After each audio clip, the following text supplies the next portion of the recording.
Charles Ryrie fue de la posición de la gracia gratuita. Y hay una organización de la cual yo soy miembro, se llama Alianza de la Gracia Gratuita.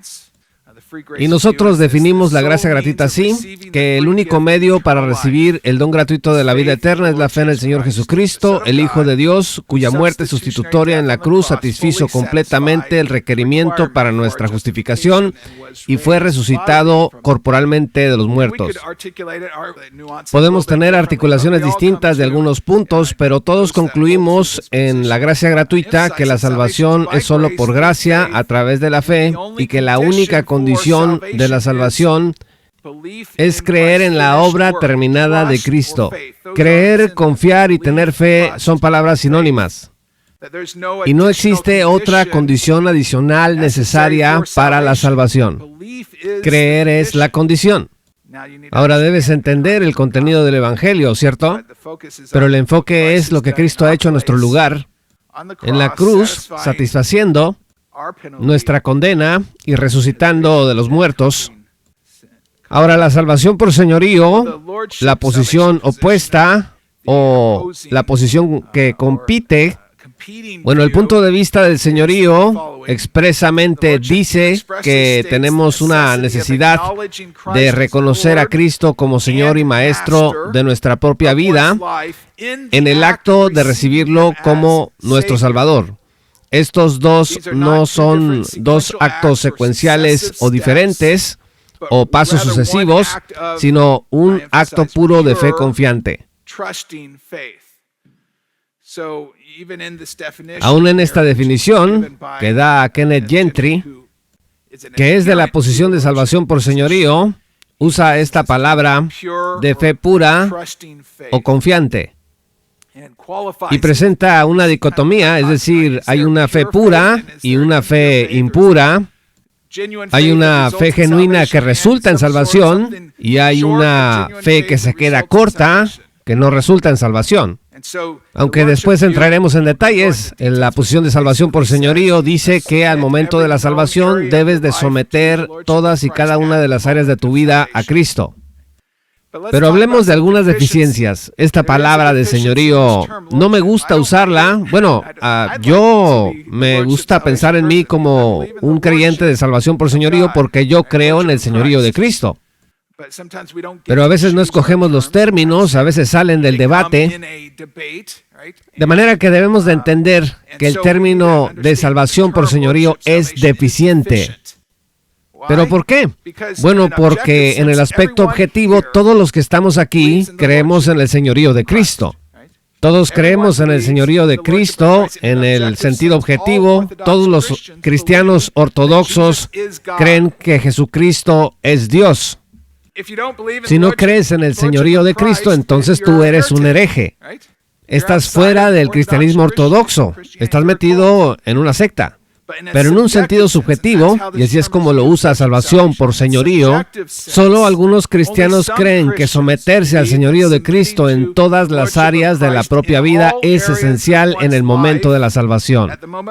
Esencial para tener vida eterna. ¿Notas la diferencia?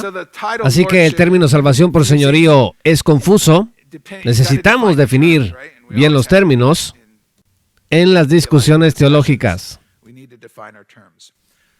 Charles Bing, que es de la posición de gracia gratuita, escribió lo siguiente: como lo definen sus propios defensores, la salvación por señorío puede ser más propiamente llamada salvación por compromiso, por rendición o por sumisión, ya que en el debate actual el asunto no es ya el señorío de Cristo, sino la respuesta de una persona al Evangelio y cuáles son las condiciones que debe de cumplir para la salvación. En otras palabras, si utilizamos la expresión salvación por rendición o salvación por compromiso o salvación por sumisión, eso reflejará mejor esa posición. Porque la palabra señorío puede referirse al señorío objetivo de Cristo, que Cristo es Dios, o al señorío subjetivo, que es mi sumisión a Cristo. Ahora, debemos de reconocer que no todos los que dicen que hay que aceptar a Jesús como Señor y Salvador para ser salvos, están tratando de decir lo que dice la salvación por señorío. Porque tú puedes decir que hay que aceptar a Cristo como Señor y Salvador y estarte refiriendo a que hay que aceptar a Jesús como Dios.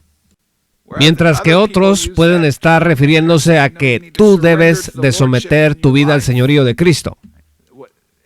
Así que debemos tener cuidado de no acusar a alguien de que cree en salvación por señorío solamente porque dice que hay que aceptar a Jesús como Señor y Salvador.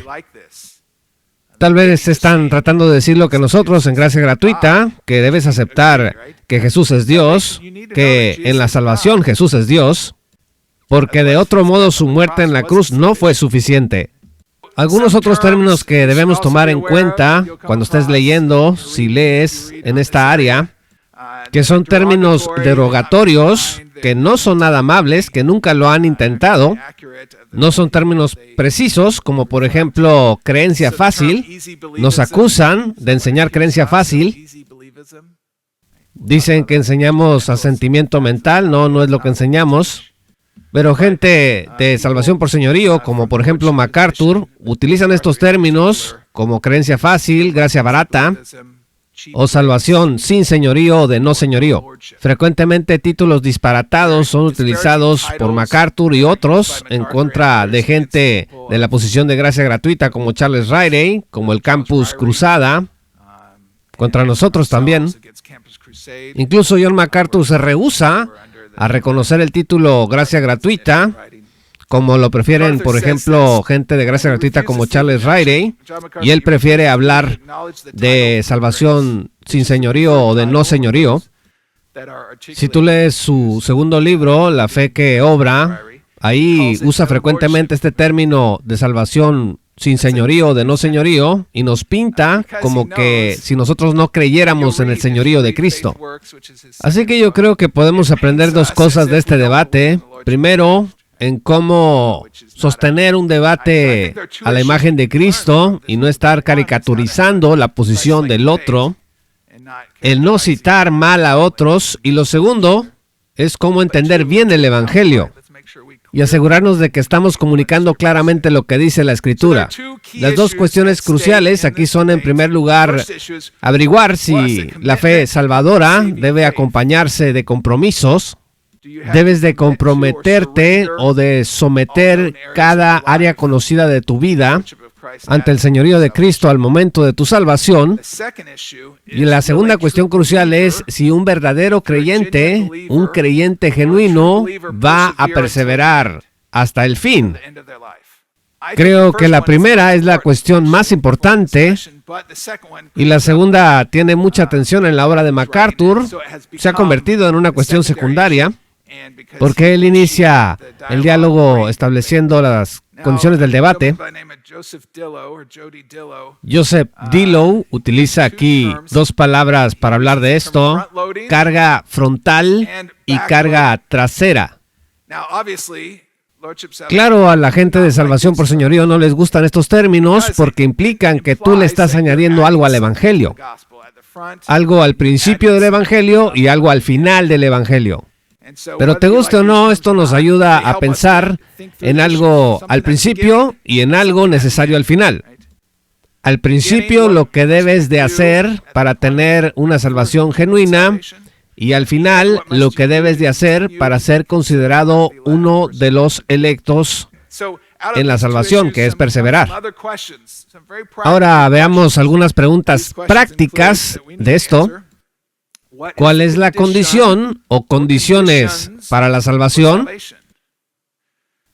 ¿Es la salvación por gracia a través de la fe en Cristo solamente, confiando en su obra completa?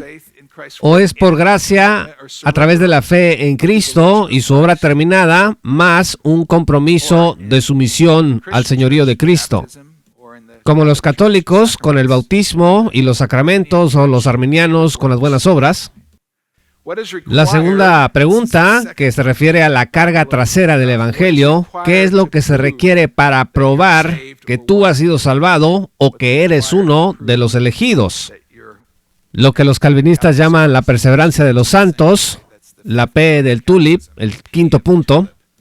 Otra pregunta es, ¿qué significa el arrepentimiento? ¿Es un requerimiento para la salvación? Hay un debate sobre lo que significa arrepentirse. Riley lo va a definir de una manera y MacArthur lo va a definir de otra.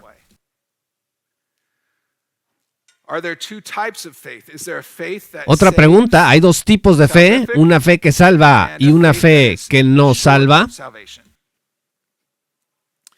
Y luego la pregunta, ¿cuál es el papel de las obras en la salvación o después de la salvación? Así que estas son preguntas importantes cuando presentamos el Evangelio, también importantes para los nuevos creyentes cuando inician este proceso de santificación. Pero entonces hay un área de acuerdo que yo encontré. Como MacArthur dice, es esencial que aquel que proclama la palabra de Dios desde el púlpito predique con claridad y con precisión. Si confundimos el mensaje del Evangelio, cualquier cosa que digamos no puede deshacer el daño. Bueno, esto lo escribió MacArthur, lo dijo MacArthur, y Hodges, quien representa un segmento del movimiento de gracia gratuita, también dijo esto. Es el maravilloso mensaje que siempre debe de ser proclamado sin ambigüedad y sin comprometerlo. ¿Están de acuerdo en que el Evangelio debe de ser claro? Warren Wiersbe, en el campo de gracia gratuita, que escribió el prefacio a la obra de ¿Qué salvación tan grande? De Charles Riley, pastor por muchos años de Moody Memorial Church, que habló aquí hace varios años y que ahora está en el cielo, escribió que la confusión acerca de la salvación significa desastre, porque el mensaje del Evangelio es un asunto de vida eterna o muerte eterna. Esta es una cosa en la que podemos estar todos de acuerdo, ¿verdad? El mensaje del Evangelio es importante. Es algo en lo que debemos de pensar, no importa en qué lado estemos del debate, el Evangelio debe de ser predicado con claridad.